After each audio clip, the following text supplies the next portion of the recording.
Hi friends, welcome to my channel. இன்னைக்கு இந்த வீடியோவில் செல் பயாலஜி யூனிட் தான் பார்க்க போறோம். செல் பயாலஜில இருக்கக்கூடிய DNA டாபிக் மட்டும் இந்த வீடியோல பார்க்கலாம்.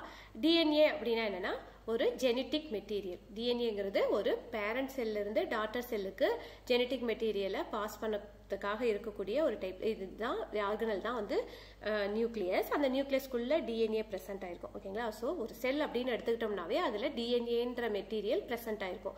ஏன்னா அதுதான் ஒரு பேரண்ட் செல்ல இருந்து டாட்டர் செல்லுக்கு வந்து ஜெனடிக் மெட்டீரியலை கடத்தக்கூடிய ஒரு ஆர்கனா இருக்கு. ஓகேங்களா?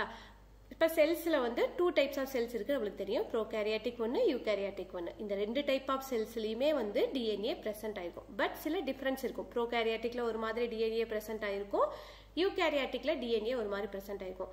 சோ இந்த ப்ரோகாரியாட்டிக் யூகாரியாட்டிக் செல்ஸ்ல இருக்கக்கூடிய DNA எப்படி டிஃபரன்ஸ் ஆயிருக்கு அப்படிங்கறதான் இந்த வீடியோல பார்க்க போறோம். First structure. இப்போ நம்மளுக்கு ப்ரோகாரியாட்டிக் DNA எப்படி இருக்கும், நம்மளுக்கு செல்ஸ் எப்படி இருக்குன்னு தெரியும் கரெக்டா. இப்போ நியூக்ளியஸ்க்குள்ள தான் வந்து DNA பிரசன்ட் ஆயிருக்கும். ப்ரோகாரியாட்டிக் செல்லுங்கிறது ஒரு primitive type. Single cell organs எல்லாத்துலயுமே வந்து ப்ரோகாரியாட்டிக் தான், அதெல்லாமே வந்து ப்ரோகாரியாட்டிக். ஏன்னா அது எல்லாமே வந்து செல்லோட ஸ்ட்ரக்சர் அதோட எல்லா பார்ட்டுமே வந்து ரொம்ப சிம்பிளா இருக்கும். அதுவே யூகாரியாட்டிக்னா அட்வான்ஸ்டு டைப்பா இருக்கும். ஸோ இது சிம்பிளஸ்ட் ஃபார்ம் அப்படிங்கறதுனால இப்போ நியூக்ளியர் மெம்பரன், நியூக்ளியோலஸ் அந்த மாதிரி வந்து ஒரு செப்பரேட் டைப்புக்குள்ள DNA பிரசன்ட் ஆயிருக்கு. ஜஸ்ட் அந்த செல்ஸ்க்குள்ள ஒரு சர்க்குலர் டைப்ல DNA பிரசன்ட் ஆயிருக்கும். இதுவே யூகாரியாட்டிக்ல எடுத்துக்கிட்டோம் அப்படின்னா சென்ட்ரல்ல நியூக்ளியஸ் இருக்கும், அது நியூக்ளியர் மெம்பரேன் இருக்கும், உள்ளுக்குள்ள நியூக்ளியோபிளாசம் இருக்கும், அதுக்கு நடுவுல தான் DNA பிரசன்ட் ஆயிருக்கும். ஓகேங்களா? லீனியர் ஸ்ட்ரக்சரா இருக்கும். அது வந்து இந்த மாதிரி வந்து ஒரு நியூக்ளியஸ்க்குள்ள DNA பிரசன்ட் ஆயிருக்கும். இதுவே ப்ரோகாரியாட்டிக்ல ஜஸ்ட் ஒரு சர்க்குலர் டைப்ல DNA பிரசன்ட் ஆயிருக்கும். இது வந்து சிம்பிளஸ்ட் ஃபார்ம் அப்படிங்கறதுனால ஜஸ்ட் DNA பிரசன்ட் ஆயிருக்கும், அவ்வளவுதான். இதுல வந்து நியூக்ளியஸ்க்குள்ள DNA பிரசன்ட் ஆயிருக்கும். Next packaging. பேக்கேஜிங் அப்படின்னா இப்ப DNA தனியா இருக்கா, அது கூட ஏதாவது அசோசியேட் ஆகிருக்கா அப்படிங்கிறது தான். ப்ரோகாரியாட்டிக்ல DNA ஜஸ்ட் ஒரு காயில்டு லைக் ஸ்ட்ரக்சரா அப்படியே பிரசன்ட் ஆயிருக்கும். யூகாரியாட்டிக்ல DNA புரோட்டீன் கூட சேர்ந்து பேக்கேஜ் ஆகி இருக்கும். அந்த புரோட்டீன் பேர் தான் வந்து ஹிஸ்டோன். ஓகேங்களா? DNA புரோட்டீன் கூட அசோசியேட் ஆகி இருக்கிறது தான் eukaryotic DNA. Without protein association தான் ப்ரோகாரியாட்டிக். நெக்ஸ்ட் குரோமட்டின். குரோமட்டின் அப்படின்னா என்னன்னா DNA பிளஸ் புரோட்டீன் இது ரெண்டும் அசோசியேட் ஆகி இருக்கிறதுக்கு பேரு தான் குரோமட்டின். இது வந்து நம்ம ஆல்ரெடி புரோட்டீன் கூட பேக்கேஜிங் இல்லைன்னு சொல்லிட்டோம். ஸோ இதுல வந்து குரோமட்டின் இருக்காது. யூகாரியாட்டிக்ல வந்து பிரசன்ட் ஆயிருக்கும் குரோமட்டின்ற பார்ட். ஏன்னா அது ஆல்ரெடி நம்ம சொல்லிட்டோம் இல்லையா, புரோட்டீன் கூட அசோசியேட் ஆகி இருக்குதுன்னு சொல்லிட்டு. இதுலயே வந்து இது வந்து ஒரு காம்ப்ளெக்ஸ் பார்ட் அப்படிங்கறதுனால டூ டைப்ஸ் ஆஃப் குரோமட்டின் இருக்கு. ஒன்னு வந்து யூக்ரோமட்டின், இன்னொன்னு வந்து ஹெட்டிரோக்ரோமட்டின். இதுல வந்து யூக்ரோமட்டின் அப்படின்னா என்னன்னா இது வந்து லெஸ்லி பேக்டு, அந்த ஜீன் எல்லாம் பிரசன்ட் ஆயிருக்கிறது வந்து அப்படியே ஸ்கேட்டர்டா லூஸா பேக் ஆயிருக்கும். ஸோ வந்து நம்ம இப்போ ஸ்டெயின் பண்ணி நம்ம அந்த செல்லை வந்து நம்ம மைக்ரோஸ்கோப்ல பார்க்கும்போது ரொம்ப லைட் ஸ்டெயின்டா இருக்கும்.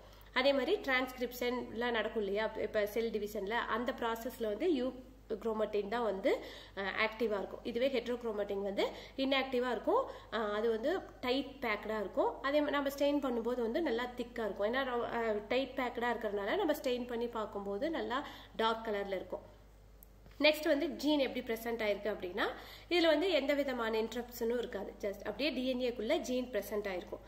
இதுவே யூகாரியாட்டிக் எடுத்துக்கிட்டோம் அப்படின்னா எப்படி இருக்கும் அப்படின்னா இதுல வந்து இன்ட்ரான், எக்ஸான் அப்படின்னு சொல்லிட்டு நிறைய அதர் பார்ட்டிகல் இருக்கும். இப்போ இன்ட்ரான் அப்படின்னா என்ன அப்படின்னா இன்ட்ரான்ங்கிறது வந்து ஜெனடிக் மெட்டீரியல் கிடையாது. அது வந்து ஒரு டைப் ஆஃப் புரோட்டீன் மாதிரி. அது வந்து ஜீன் வந்து எப்படி எக்ஸ்பிரஸ் ஆகுது, இப்போ ஒவ்வொரு ஜீனுக்கும் ஒவ்வொரு கேரக்டர் எக்ஸ்பிரஸ் ஆகும் இல்லையா, அதை வச்சுதான் நம்ம வந்து சீட்லெஸ் அது மாதிரி நிறைய இப்போ ஹைட்டா வளரக்கூடியது, ஷார்ட்டா இருக்கக்கூடியது, விதை பெருசா இருக்கிற மாதிரி அது மாதிரி நிறைய நம்ம ஜெனடிக்ஸ்ல நம்ம படிச்சிருக்கோம்ல, அந்த ஜீன் எக்ஸ்பிரஷனுக்கு மட்டும் அந்த இன்ட்ரான் வந்து யூஸ் ஆகும்.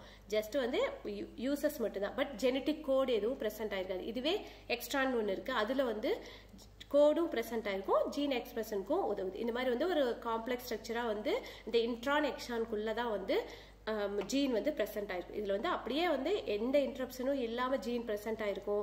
இதுவே யூகாரியாட்டிக்ல எடுத்துக்கிட்டீங்க அப்படின்னா இன்ட்ரான், எக்ஸ்ட்ரான் சொல்லிட்டு நிறைய அதர் பார்ட்டோட சேர்ந்து தான் அந்த ஜீன் பிரசன்ட் ஆயிருக்கும். Next transposition. டிரான்ஸ்போர்ஷன் அப்படின்னா என்னன்னா அது பேரே வந்து ஜம்பிங் ஜீன்ஸ். அதாவது ஒரு group of DNA material part வந்து ஜம்ப் ஆகி இன்னொரு குரோமோசோமுக்கும் மாறிடுது. இப்போ பக்கத்துலேயே நிறைய குரோமோசோம் ப்ரெசென்ட் ஆயிருக்கு இல்லையா? இப்போ மேலே இருக்கிற ஒரு குரூப் ஆஃப் டிஎன்ஏ வந்து அப்படியே கீழே ஜம்ப் ஆயிடுது, இல்லை கீழே இருந்து மேலே ஜம்ப் ஆகுறது. இதுதான் வந்து டிரான்ஸ்போசன். குரூப்பாக இருக்கக்கூடிய ஒரு டிஎன்ஏ பார்ட் வந்து அப்படியே ஜம்ப் ஆயிடுது. அது வித்தின் குரோமோசோம்குள்ளேயே இருக்கலாம், இல்லை ஒரு குரோமோசோம்லேருந்து இன்னொரு குரோமோசோமுக்கும் வந்து அந்த ஜம்பிங் வந்து நடக்கலாம். அது வந்து ப்ரோகாரியாட்டிக்ல வந்து எப்படி இருக்கும் அப்படின்னா நடக்காது. ஏன்னா அது வந்து சிம்பிள் ஸ்ட்ரக்சர் தானே. ஸோ ஜெனட்டிக் மெட்டீரியலும் வந்து ரொம்ப சிம்பிளஸ்ட் ஃபார்ம்ல தான் இருக்கும். ஸோ வந்து அந்த அளவுக்கு டிரான்ஸ்போசானோட ஆக்டிவிட்டி வந்து இருக்காது. பட் இதுவே யூகேரியாட்டிக்ல எடுத்துக்கிட்டோம் அப்படின்னா நிறைய டிரான்ஸ்போசன்ஸ் நடக்கும். அந்த டிரான்ஸ்போசன்ங்கிறது ஜம்பிங் ஜீன்ஸ். இப்போ ஒரு குரோமோசோம்லேருந்து இன்னொரு குரோமோசோமுக்கு ஒரு குரூப் ஆஃப் டிஎன்ஏ மெட்டீரியல் வந்து ஜம்ப் ஆகிடும். பக்கத்தில் இருக்கிறதுக்கோ இல்லை இந்த பக்கத்தில் இருக்கிறது மேலே கீழே அந்த மாதிரி வந்து அந்த குரூப் ஆஃப் டிஎன்ஏ மெட்டீரியல் வந்து ஜம்ப் ஆகும். அதுதான் வந்து டிரான்ஸ்போசன். இது வந்து டிரான்ஸ்போசன்லேயே வந்து 2 டைப்ஸ் இருக்கு. Retro transposon, DNA transposon. Retro அப்படின்னா என்னன்னா, அதாவது வந்து ஒரு காப்பி பேஸ்ட் மெத்தட். நம்ம டைப்பிங் பண்ணும்போதெல்லாம் காப்பி பண்ணி பேஸ்ட் பண்ணோம்னா என்ன ஆகும்? காப்பி பண்ணுற இடத்துலையும் அந்த மெட்டீரியல் ப்ரெசென்ட் ஆயிருக்கும், பேஸ்ட் பண்ணுற இடத்துலையும் ப்ரெசென்ட் ஆயிருக்கும். ஸோ 2 இடத்துலையுமே அந்த டிஎன்ஏ மெட்டீரியல் ப்ரெசென்ட் ஆயிருக்கும். இதுவே டிஎன்ஏ டிரான்ஸ்போசன் அப்படின்னா என்னன்னா கட் பேஸ்ட் மெத்தட். இப்போ ஒரு இடத்துல இருந்து அந்த இடத்துல கட் ஆயிரும், அது அப்படியே ஜம்பிங் மட்டும்தான் ஆகுது. இது வந்து copy paste மெத்தட்னா retro transposon. DNA டிரான்ஸ்போசன்ங்கிறது வந்து கட் பேஸ்ட். ஓகேங்களா? இப்போ டைப் பண்ணும்போது நம்ம கட் பேஸ்ட் காப்பி பேஸ்ட் எல்லாம் யூஸ் பண்ணுவோம்ல, அந்த மாதிரி. Next replication. இப்போ வந்து செல் டிவிஷன் நடக்கும்போது வந்து டிஎன்ஏ வந்து ஒரு டபுள் ஹெலிக்கல் ஸ்ட்ரக்சர்ல இருக்கும். அது வந்து 2 ஸ்ட்ராண்டா பிரியும். அந்த 2 ஸ்ட்ராண்ட்ல இருந்து தான் வந்து நம்மளுக்கு வந்து அது இண்டிவிஜுவல் ஒவ்வொரு தனித்தனி ஸ்ட்ராண்ட் ஆயிரும். அதுல இருந்து இன்னொரு டாட்டர் செல்ஸ் வந்து ஃபார்ம் ஆகும் இல்லையா? அதுதான் வந்து ஃபார்ம் ஆகும்போது நம்மளுக்கு ரெப்ளிகேஷன் நடக்கும் இல்ல.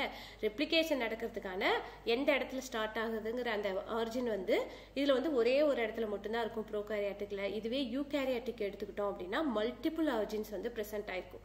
ஓகேங்களா? டாபிக் உங்களுக்கு புரிஞ்சிருக்கும்னு நினைக்கிறேன். உங்களுக்கு இந்த டாபிக் நான் சொன்னது பிடிச்சிருந்துச்சு அப்படின்னா ஒரு லைக் பண்ணுங்க, உங்க ஃப்ரெண்ட்ஸுக்கு ஷேர் பண்ணுங்க. தேங்க்ஸ் ஃபார் வாட்சிங்.